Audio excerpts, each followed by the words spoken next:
सभी को जय माता की। स्पिरिचुअल एस्ट्रो में आप सभी का एक बार पुनः हार्दिक स्वागत है। इस समय सबसे जरूरी 2 गज की दूरी और मास्क है जरूरी, इस स्लोगन का पालन अक्षरशः अति आवश्यक है। अभी तो एक और भी नया वायरस आ गया है, उसमें भी मास्क जरूरी है। ब्लैक फंगस या वाइट फंगस जो भी हो, उसमें भी मास्क सख्त जरूरी है और सावधानी भी जरूरी है। पैनिक बिल्कुल ना हो। मैं आपको इसके पहले वीडियो में ही भेज चुका हूं कि ये ब्लैक फंगस चाहे वाइट फंगस घातक तो हैं, लेकिन कोरोना की भांति विस्तारवादी नहीं है, यानी अतिशीघ्र पूरे भारतवर्ष में कोहराम मचाने वाले नहीं हैं। सावधानी आवश्यक है, लापरवाही बिल्कुल न करें और पैनिक बिल्कुल न हो। घबराएं तो बिल्कुल नहीं, आत्मबल को बनाए रखें। इसके बाद आते हैं आज की चर्चा पे। आज जिस विषय में चर्चा करना चाहता हूं, ये लगभग अत्यधिक व्यक्तियों के जीवन पे प्रभाव डालने वाला योग है। यह योग खासकर 15 अक्टूबर से 15 नवंबर तक पैदा होने वाले व्यक्तियों पे विशेष प्रभावकारी है। इस चर्चा का मुख्य बिंदु है सूर्य के नीच राशिगत यानी तुला राशि में होने का प्रभाव। सामान्यतः सूर्य को किसी भी डिग्री के हों आत्मकारक ग्रहों में माना जाता है। साथ ही कुछ विद्वानों के मत में पितृकारक ग्रह भी होते हैं, लेकिन आत्मकारक ग्रह ही इनको मुख्यतः माना जाता है। अब आप इसी से समझ लीजिए, यदि आत्मकारक ग्रह ही नीच का हो तो आपके लिए कितना दुष्प्रभावकारी हो सकता है। आगे बढ़ने से पहले एक बात आपको यह अवश्य बता दूं कि सूर्य ग्रह के नीच राशिगत होने से प्रभावित लोगों के जिंदगी में जितना ज्यादा संघर्ष आता है, वो उतने ही ज्यादा पुनः उच्च स्तर को प्राप्त करते हैं। जैसे सोने को जितना तपाते हैं उतना ही ज्यादा चमक उसमें आती है, ऐसे ही सूर्य से प्रभावित व्यक्ति अपने जिंदगी के सर्वोच्च शिखर को पुनः प्राप्त अवश्य करते हैं। एक बार जिंदगी में फॉल डाउन जरूर आता है, यानी अधः गति जरूर होती है, जिसमें हम भांति भांति के परेशानियों से ग्रसित होते हैं, जिसके कुछ बिंदुओं पे आपको चर्चा के द्वारा बताता हूं। जिसमें मुख्य रूप से है अपजस, यानी आप किसी के लिए हित करने जाएंगे, लेकिन वो आपको धन्यवाद या थैंक्स कहने के बदले में आपको लांछन लगा देगा।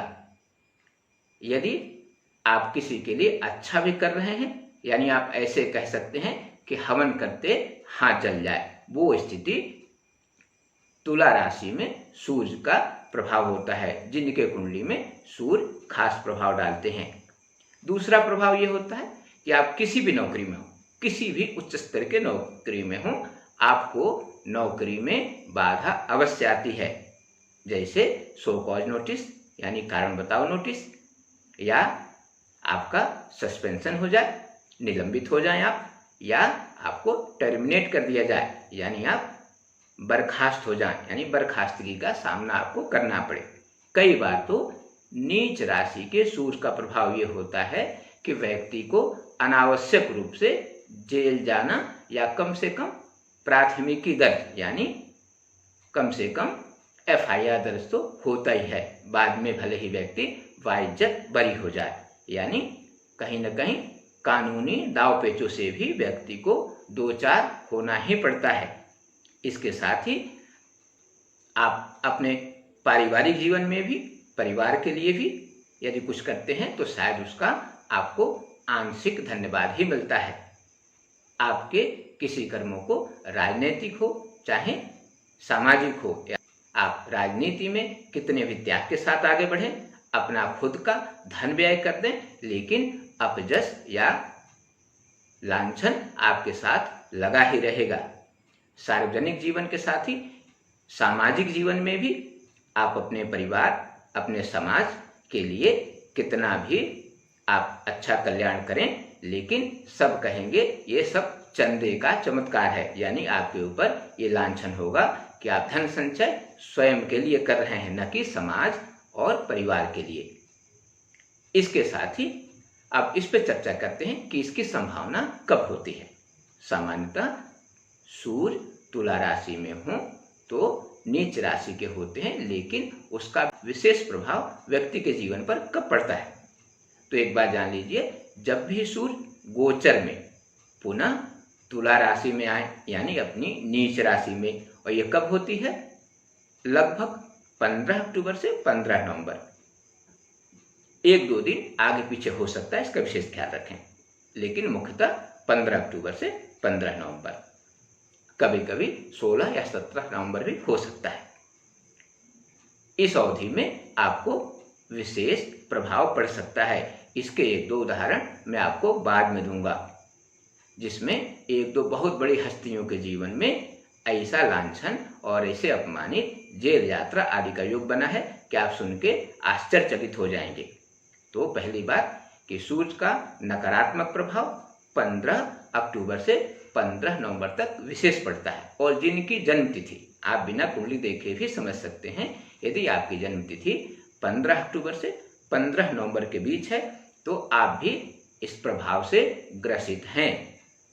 फिर दूसरा, जब भी सूर्य की विंशोत्तरी आपके कुंडली में आती है, यानी विंशोत्तरी महादशा जब भी आता है, तब भी सूर्य आपको प्रभावित कर सकता है, यानी आपके संघर्ष को बढ़ा सकता है।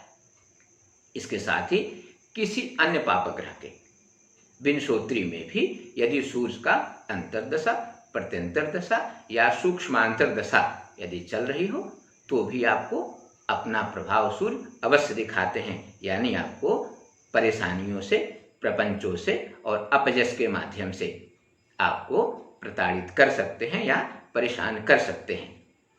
खासकर यदि शनि की विंशोत्तरी चल रही हो और उसमें सूर्य का अंतर्दशा आ जाए या प्रत्यंतर दशा आए, तब भी आपको किसी षड्यंत्र के तहत या बदले की भावना से आपके ऊपर कार्रवाई करके आपको परेशान किया जा सकता है। इन बातों का विशेष ख्याल रखें। यदि सूर्य की विंशोत्तरी में शनि का अंतर या शनि के विंशोत्तरी में सूर्य का अंतर दशा हो तो आपको विशेष सावधान रहना चाहिए। अब आपको एक बात और बता दें, आप इसके लिए अपने मन को छोटा न करें कि आपकी कुंडली में सूर्य नीच का है। सूर्य जब भी नीच के होते हैं तो जितने नकारात्मक प्रभाव देते हैं उस अवधि से बाहर आने का, यानी गोचर, विंशोत्तरी, अंतर, प्रत्यंतर दशा, जैसे इस प्रभाव से बाहर आते हैं, आपसे उन्होंने जितना छीना है उससे कई गुना ज़्यादा आपको वापस देते हैं। इसीलिए बहुत घबराना नहीं चाहिए। चमत्कारिक रूप से जिन व्यक्ति को टर्मिनेट कर दिया गया, यानी बर्खास्त भी कर दिया गया हो, ऐसे व्यक्ति भी कई बार कोर्ट में अपनी विजय प्राप्त करके और सफलता प्राप्त किए हैं। इसीलिए आपको बहुत डरने की जरूरत नहीं है। ये सामान्य सावधानियों के लिए बात हो रही है। अब जैसे मैंने आपको पूर्व में कहा था कि 15 अक्टूबर से 15 नवंबर तक सावधान क्यों रहना चाहिए। सामान्यतः सोशल मीडिया पे किसी व्यक्ति की चर्चा नहीं करनी चाहिए, लेकिन 1-2 नाम ऐसे हैं कि जिनके ज़िंदगी में हैं तो सैकड़ों नाम। आपके फिल्म दुनिया में कई सारे नाम हैं जिनका नाम लेना उचित नहीं होगा, लेकिन सार्वजनिक जीवन से जुड़े हुए 2-3 व्यक्ति ऐसे हैं जिनका नाम हम हक से ले सकते हैं। इसमें पहला नाम है अमित शाह जी का। इनका जन्म भी 22 अक्टूबर को हुआ है। इसके अनुसार इनके ऊपर भी नीच के सूर्य का प्रभाव है। अब इस प्रभाव का चमत्कार देखिए कि किसी गलत केस में इनको अक्टूबर 2010 में ही सुप्रीम कोर्ट ने गुजरात छोड़ने के लिए बोल दिया था, यानी वर्तमान गृह मंत्री होते हुए भी, उस समय भी शायद गृह मंत्री थे, और उस समय भी उनको सुप्रीम कोर्ट के आदेश से गुजरात छोड़ने का आदेश मिल गया था, जबकि 2014 में उनको सीबीआई कोर्ट ने बाइज्जत बरी कर दिया। इसको बोलते हैं ग्रह योग का प्रभाव, कि इतने प्रभावशाली व्यक्ति जो नीच राशि के सूर्य से ग्रसित हैं, दुर्भाग्यवश उसी नीच राशि के सूर्य के अवधि में, यानी अक्टूबर में ही उनको सुप्रीम कोर्ट ने गुजरात छोड़ने तक का आदेश दे दिया। इस बात से सूर्य के प्रभाव को आप समझ सकते हैं। दूसरा नाम माननीय लालकृष्ण आडवाणी जी।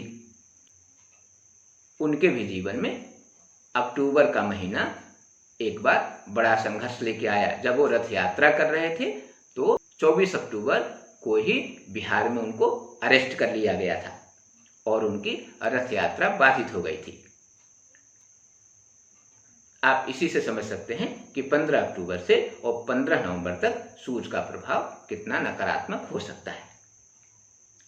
तीसरा नाम सरदार वल्लभ भाई पटेल जी भी हैं, लेकिन उनके विषय में अत्यधिक चर्चा करने का थोड़ा समय अभाव है, किंतु उन्होंने भी अपने जिंदगी में जितने अच्छे कार्य किए उसके हिसाब से उनको शायद सम्मान मिला, किंतु बहुत बाद में। इसके लिए कोई दोषी नहीं है। इसके लिए मैं तो मानता हूं कि ज्योतिष आधार पे सिर्फ और सिर्फ ग्रह योग ही कारक हैं। नहीं तो सब कहते हैं कि वक्त बुरा होता है, नहीं तो आपका बुरा कोई नहीं कर सकता। ये वक्त यानी ग्रहों का चाल समझ सकते हैं। तो एक बार पुनः समझ लीजिए, यदि आप नीच सूर्य से ग्रसित हैं तो आपको 15 अक्टूबर से 15 नवंबर तक अत्यधिक सावधानी बरतनी चाहिए और किसी भी ऐसे कार्य से बचना चाहिए जो आपके लिए नुकसानदायक हो सकता हो या आपके लिए शंकास्पद कार्य हो।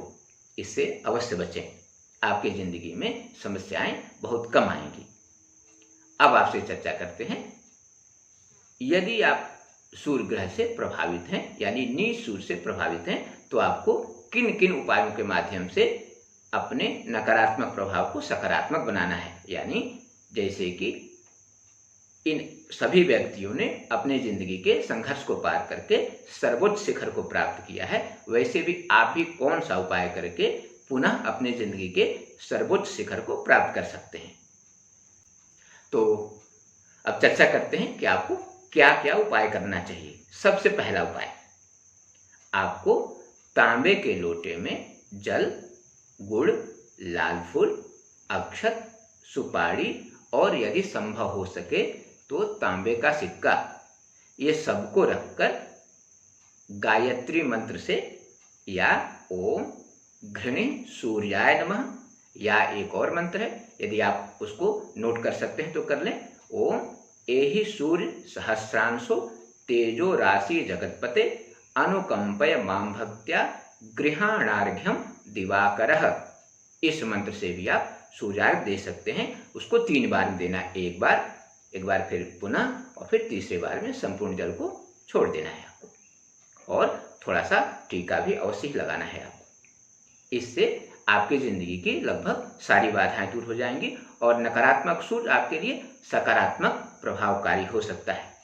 प्रातः के अर्घ्य को कभी भी सिर के ऊंचाई से ऊपर नहीं ले जाना चाहिए, ये विधान है। हो सकता है आपने सोशल मीडिया में और भी कुछ जानकारी इकट्ठी की हो, लेकिन मेरे अनुसार या शास्त्रों के अनुसार प्रातः सूर्यार्घ्य में सूर्य के अर्घ्य देते समय अर्घ्य का ऊंचाई आपके सिर के ऊंचाई से बहुत ऊपर नहीं जानी चाहिए। फिर इसके बाद एक और उपाय की बात करते हैं। आपको मंगलवार, शनिवार और शुक्रवार को लाल कपड़े धारण करने से परहेज करना चाहिए, ये आपके काम को बिगाड़ सकते हैं।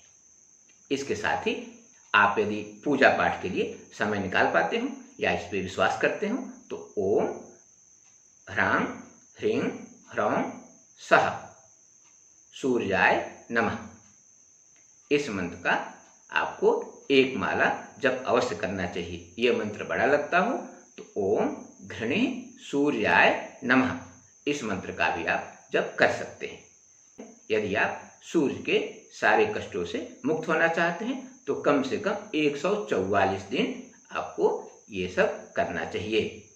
इसके बाद एक और उपाय, एक बात आप विशेष ध्यान रखिए, बाकी स्थानों के सूर्य आपके लिए शायद उतने नकारात्मक नहीं हो सकते यदि नीच राशि के हैं तो, किंतु लग्न, चतुर्थ, पंचम, नवम और दशम इन भावों के सूर्य आपके लिए ज्यादा नकारात्मक हो सकते हैं।